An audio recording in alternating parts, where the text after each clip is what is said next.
حضرت ابوبکر صدیق رضی اللہ تعالیٰ عنہ کا گھر کہاں تھا وہ ہم کو بتایا گیا، حضرت خدیجہ کا گھر کہاں تھا وہ ہم کو بتایا گیا، حضرت عمر کا خاندان کہاں بستا تھا وہ ہم کو بتایا گیا، جبل عمر بتایا گیا، اور اسی طریقے سے حضرت اللہ کے رسول صلی اللہ علیہ وسلم نے کس راستے سے ہجرت کی تھی وہ راستہ ہم کو بتایا گیا، حضرت ابراہیم علیہ السلام کس راستے سے چل کر گئے تھے وہ راستہ ہم کو بتایا گیا۔ اس کے علاوہ پھر وہ عمرے کا طریقہ ہے۔ اگر عمرے کا طریقہ نہیں سمجھیں گے تو عمرہ کیسے کریں گے؟ تو ہم نے سب سے پہلے جو چیز دیکھی وہ یہ کہ ٹریننگ پروگرام رکھا گیا، اور اس میں الحمدللہ میں بحیثیت عالم ہونے کے یہ گواہی دے سکتا ہوں کہ بہت اچھی ٹریننگ ہوئی اور ایک واجب ہو جائے گی۔ تو سب سے پہلی جو چیز ہے وہ یہ کہ ہمیں صحیح نالج دیا گیا، صحیح علم دیا گیا، صحیح علم دینے کے بعد پھر ہم کو یہاں لایا گیا، اور یہاں لانے کے بعد بھی پھر ایک دفعہ مجلس میں بٹھا کر ایک دفعہ پھر عمرے کا طریقہ بتایا گیا۔ عموماً لوگوں کے ذہنوں میں یہ ہے کہ عمرہ یہ ہے کہ بس 7 چکر کاٹ لو، یہ عمرہ ہے۔ حالانکہ عمرہ اتنا نہیں ہے عمرے، لیکن بات یہ ہے کہ کھانا صحیح رہتا ہے تو صحت صحیح رہتی ہے، اور صحت صحیح رہتی ہے تو پھر عمرہ کرنے میں مدد ملتی ہے، کیونکہ چلنا بہت زیادہ ہوتا ہے۔ آپ اندازہ نہیں کر سکتے، ایک عمرہ آدمی کر کے آتا ہے اس کے لیے کم سے کم 7-8 کلومیٹر تک اس کو چلنا پڑتا ہے۔ 8 کلومیٹر تک اگر کھانا صحیح نہیں ملے گا تو آدمی چل نہیں سکتا۔ تو کھانا بھی الحمدللہ بہت اچھا۔ بسم اللہ الرحمن الرحیم، السلام علیکم ورحمۃ اللہ وبرکاتہ۔ ہم لوگ السعید ٹورز اینڈ ٹریول سے عمرے کے سفر پر آئے ہوئے ہیں۔ سب سے پہلے کہنے کی بات تو اس میں یہ ہے کہ عمرے کے سفر پر سب سے پہلے جو چیز سمجھنی ہوتی ہے وہ عمرے کا طریقہ ہے۔ اگر عمرے کا طریقہ نہیں سمجھیں گے تو عمرہ کیسے کریں گے؟ تو ہم نے سب سے پہلے جو چیز دیکھی وہ یہ کہ ٹریننگ پروگرام رکھا گیا، اور اس میں الحمدللہ میں بحیثیت عالم ہونے کے یہ گواہی دے سکتا ہوں کہ بہت اچھی ٹریننگ ہوئی، اور ایک چھوٹے سے چھوٹا مسئلہ بھی سمجھایا گیا۔ مثلا یہ بتایا گیا کہ خوشبو کا استعمال ہرگز نہیں کرنا ہے، جیسے صابن وغیرہ استعمال نہیں کر سکتے خوشبو والا۔ اب یہ مسئلے ہمارے ذہن میں ہوتے نہیں، اگر ہم نے خوشبو والا صابن کثیر تعداد میں استعمال کر لیا تو ہم پر قربانی واجب ہو جائے گی۔ تو سب سے پہلی جو چیز ہے وہ یہ کہ ہمیں صحیح نالج دیا گیا، صحیح علم دیا گیا، صحیح علم دینے کے بعد پھر ہم کو یہاں لایا گیا، اور یہاں لانے کے بعد بھی پھر ایک دفعہ مجلس میں بٹھا کر ایک دفعہ پھر عمرے کا طریقہ بتایا گیا۔ عموماً لوگوں کے ذہنوں میں یہ ہے کہ عمرہ یہ ہے کہ بس 7 چکر کاٹ لو، یہ عمرہ ہے۔ حالانکہ عمرہ اتنا نہیں ہے، عمرے میں طواف ہے، طواف کے علاوہ سعی ہے، سعی کے علاوہ اس کے بعد حلق کرانا ہے۔ یہ سب عمرے کے بہت باریک مسائل ہیں۔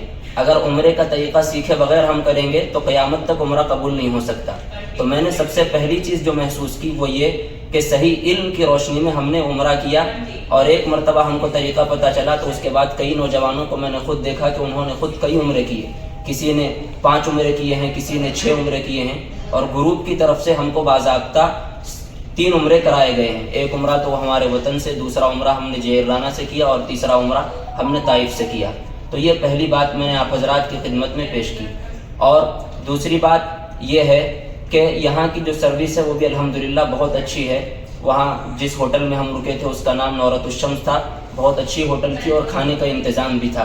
لوگ عام طور پہ یہ کہتے ہیں کہ بھئی کھانا لے کے کیا کرنا ہے، عمرے کے لیے جا رہے ہیں، لیکن بات یہ ہے کہ کھانا صحیح رہتا ہے تو صحت صحیح رہتی ہے، اور صحت صحیح رہتی ہے تو پھر عمرہ کرنے میں مدد ملتی ہے، کیونکہ چلنا بہت زیادہ ہوتا ہے۔ آپ اندازہ نہیں کر سکتے، ایک عمرہ آدمی کر کے آتا ہے اس کے لیے کم سے کم 7-8 کلومیٹر تک اس کو چلنا پڑتا ہے۔ 8 کلومیٹر تک اگر کھانا صحیح نہیں ملے گا تو آدمی چل نہیں سکتا۔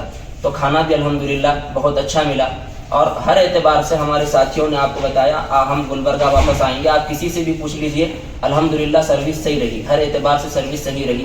اور تیسری چیز میں آپ کو کہنا چاہتا ہوں وہ زیارتیں ہیں۔ ہم سب جانتے ہیں کہ مکہ و مدینہ یہ اسلام کا مرکز ہے، یہیں سے اسلام جو ہے، یہیں سے حضرت محمد رسول اللہ صلی اللہ علیہ وسلم کا دین نکلا ہے۔ تو مکہ ایک اسلامک ہسٹوریکل پلیس ہے، اور اسی طریقے سے مدینۃ المنورہ ہسٹوریکل پلیس ہے اسلامک، اور یہاں سے ہماری پوری تاریخ وابستہ ہے، اسلامی پوری تاریخ یہاں سے وابستہ ہے۔ تو یہاں مکے میں بہت ساری زیارتیں کرائی گئی۔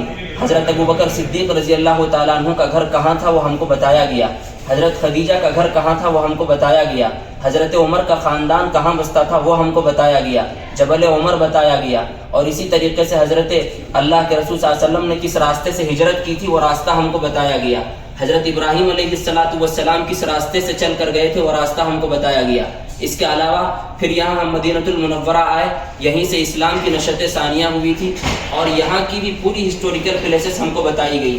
ہم کو یہاں یہ بتایا گیا کہ غزوہ احد کہاں ہوا تھا، اور ہم نے آپ علیہ الصلوۃ والسلام کے چچا حضرت حمزہ رضی اللہ تعالیٰ عنہ کے مزار پہ حاضری دی، اور اسی طریقے سے حضرت مصعب بن عمر رضی اللہ تعالیٰ عنہ کے مزار پہ گئے، اور اسلام کی پہلی جنگ جو جنگ بدر کہلاتی ہے وہاں ہمارا جانا ہوا۔ مسجد قباء گئے، جہاں آپ صلی اللہ علیہ وسلم آپ صلی اللہ علیہ وسلم کے ہاتھوں سے بنی ہوئی مسجد ہے، اس میں ہم گئے۔ مسجد قبلتین گئے، جہاں 2 قبلے ہیں۔ تو اس طرح پوری جو زیارتیں ہیں وہ بھی ہماری ہوئی۔ اب یہاں سے لوٹ کر ہم جب وہ قصے پڑھیں گے تو سارا منظر ہماری نگاہوں کے سامنے ہوگا۔ جب ہم کسی عالم کا بیان سنیں گے تو سارا منظر ہماری نگاہوں کے سامنے ہوگا۔ احد کا قصہ سنیں گے تو احد کا میدان ہمارے سامنے ہوگا۔